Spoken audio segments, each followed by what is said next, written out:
नमस्कार। Political pitch पर आप सभी लोगों का स्वागत है। हरियाणा विधानसभा का चुनाव में जहां भारतीय जनता पार्टी हैट्रिक लगाने का प्रयास कर रही है, तो उनके हैट्रिक के रास्ते में उनके बागी ही चुनौती बनकर उभर रहे हैं। कांग्रेस 10 साल के बाद सत्ता की वापसी कर रही है, तो कांग्रेस के लिए भी अपने ही मुसीबत बन रहे हैं। जननायक जनता पार्टी और आजाद समाज पार्टी का गठबंधन, इंडियन नेशनल लोकदल और बहुजन समाज पार्टी का गठबंधन भी कांग्रेस के लिए चुनौतियां बन रही हैं। और इधर दोनों दलों में मुख्यमंत्री पद के भी कई दावेदार सामने नजर आ रहे हैं। जहां कांग्रेस के अंदर ये गुटबाजियां आम थी और भूपेंद्र सिंह हुड्डा, कुमारी शैलजा, रणदीप सुरजेवाला के बीच में बिल्कुल बन नहीं गई। लेकिन टिकट वितरण में जिस प्रकार से कुमारी शैलजा को नजरअंदाज किया गया, उससे कुमारी शैलजा चुनाव प्रचार से ही अपने आप को दूर कर ली। गौरतलब है कि हरियाणा में दलित फेस है कुमारी शैलजा, और कुमारी शैलजा भूपेंद्र हुड्डा के मनाने से भी नहीं मानी। राहुल गांधी के हस्तक्षेप के बाद ही कुमारी शैलजा मानी। कुमारी शैलजा ने चुनाव से पहले कई बार अपने आप को एक महिला मुख्यमंत्री के रूप में, एक दलित मुख्यमंत्री के रूप में भी पेश कर रही, लेकिन फिर भी हरियाणा कांग्रेस में हुड्डा की चली और शैलजा की कोई सुनवाई नहीं, न ही सुरजेवाला की चली। हरियाणा में जहां कांग्रेस की आंतरिक गुटबाजियां ये परेशान कर रही थी, तो विधानसभा चुनाव में जो बागी उम्मीदवार थे, वो भी कांग्रेस की राह रोकने के लिए तैयार खड़े दिखाई दे रहे। कई ऐसे विधानसभा क्षेत्र हैं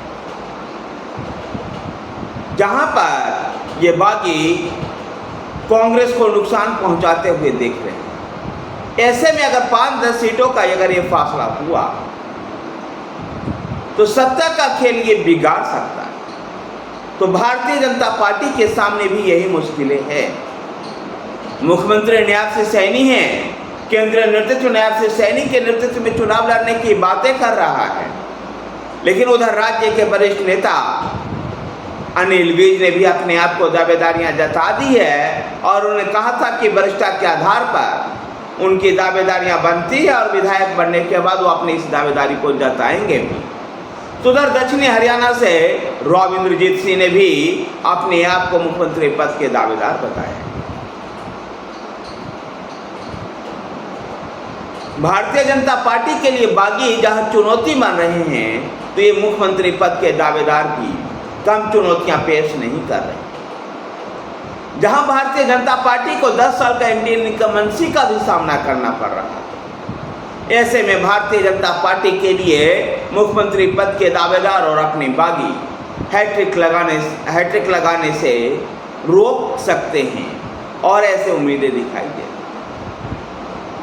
तो आजाद समाज पार्टी और जननायक जनता पार्टी का जो गठबंधन है जाट और दलितों का, ठीक इसी प्रकार से जाट और दलित का गठबंधन इंडियन नेशनल लोकदल और बहुजन समाज पार्टी के साथ।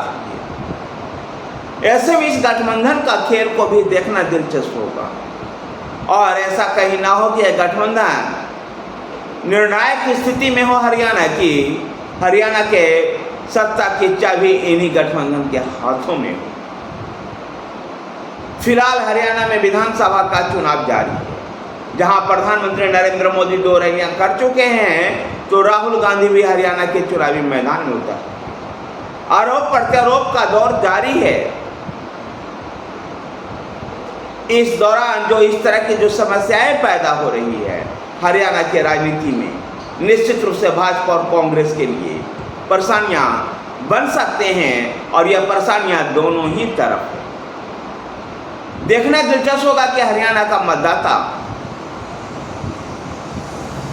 किसको वोट देता है और किसको हरियाणा की सत्ता सौंपती है। धन्यवाद साथी, वीडियो लाइक कीजिए, शेयर कीजिए। हमारे साथ बने रहने के लिए हमारे चैनल पॉलिटिकल पेज को सब्सक्राइब कीजिए। धन्यवाद।